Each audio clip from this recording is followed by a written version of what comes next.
Summer in the Rockies is a wonderful time spent in nature. Active trout and classic runs and pools make for great days. One classic location where cutthroat and rainbow trout stack up is a corner run, where gravel shelves, rock shelves, eddies and buckets, as well as troughs and tailouts converge.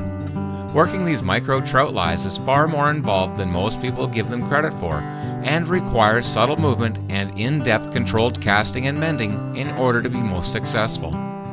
So we're here today at a corner pool. There's a really nice gravel shelf that comes in around the corner with some rock, hard rock shelves right along the seam line against a rock wall behind me. And as we're fishing it, and to be honest with you, cleaning house on numbers of fish because I'm mending.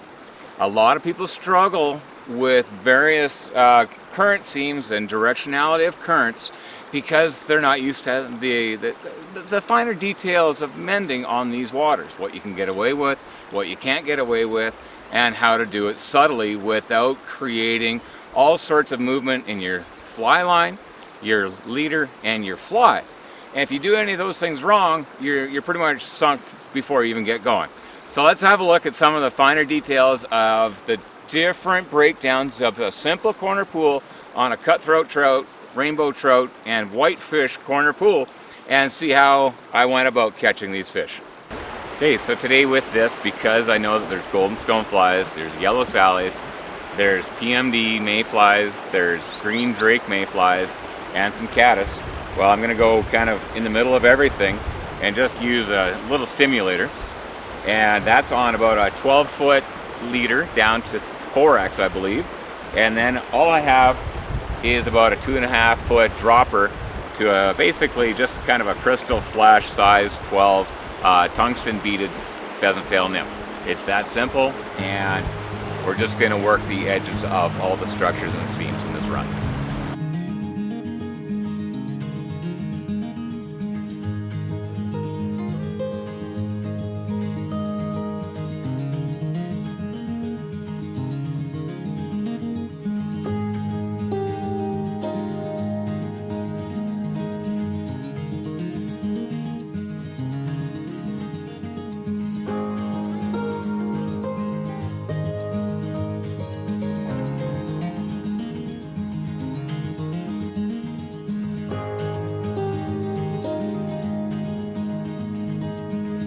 The very first place that you're going to fish when you come up is the very tail out seam.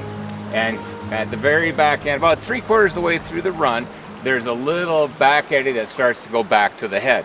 Right where that ends and the tail out begins and the current starts coming this way, it's just simply a matter of casting straight upstream and then just doing little mends out, little rolling mends. In that instance, I'm just casting out, keeping my rod horizontal and just doing little rolls with my rod tip to feed the fly line out into the main seam to allow that whole fly line, leader, and fly to drift through the tail out. A classic spot that's going to hold fish is in the tail out and across the river. You look at that, this whole thing screams bucket with depth right across from me, and that will hold some great fish. Now, but it's also a classic spot where people get lazy, and most people will stand up on this side of the height of gravel on this side, launch it, try to do a reach man, and drift it across. Well, follow me with the camera, and this is how hard it is to correct that.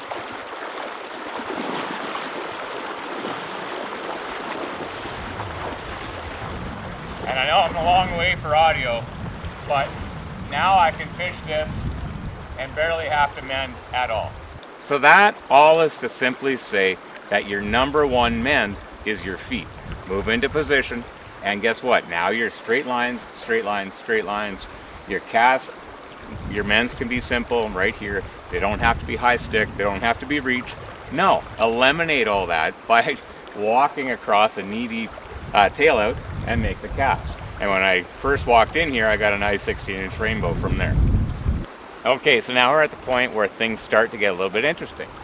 This seam right at my rod tip is the change from the main current going downstream and where your back eddy starts to turn back towards the head of the run.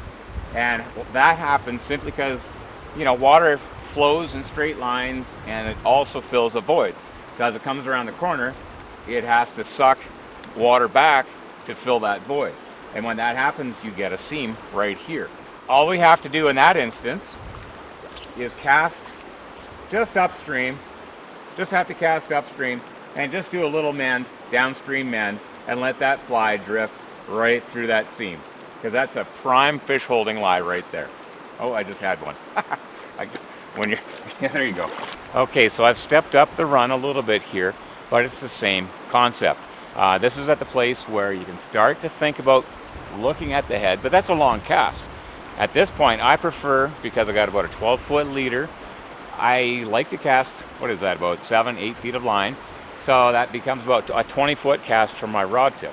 So again, it's just roll up to 1 o'clock and place it right on that seam, kind of downstream mend, let that drift along that seam line. Key thing there is I'm not raising my arm like this. I'm not trying to cast way up here. Everything's nice and relaxed. My elbow's in tight, and I'm just making a simple cast. Now I can mend. Little rolls. Look how low my rod is. I'm ready for any take on my nymph or dry fly, in which case I would just, like that, set the hook. So that's a good exercise. It's a nice little cut, eh? Right on. That's wonderful. Yeah, so that cut just took my little mayfly nymph. And that's exactly it. You just want to be able to cast it up, mend out to the seam, but keep everything low. Because my rod tip in my arm is way up here, I have to go way back there to set the hook.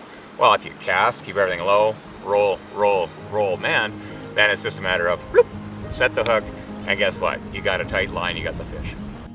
Please be sure to check out part 2 of this video as we explore the top end features of this run.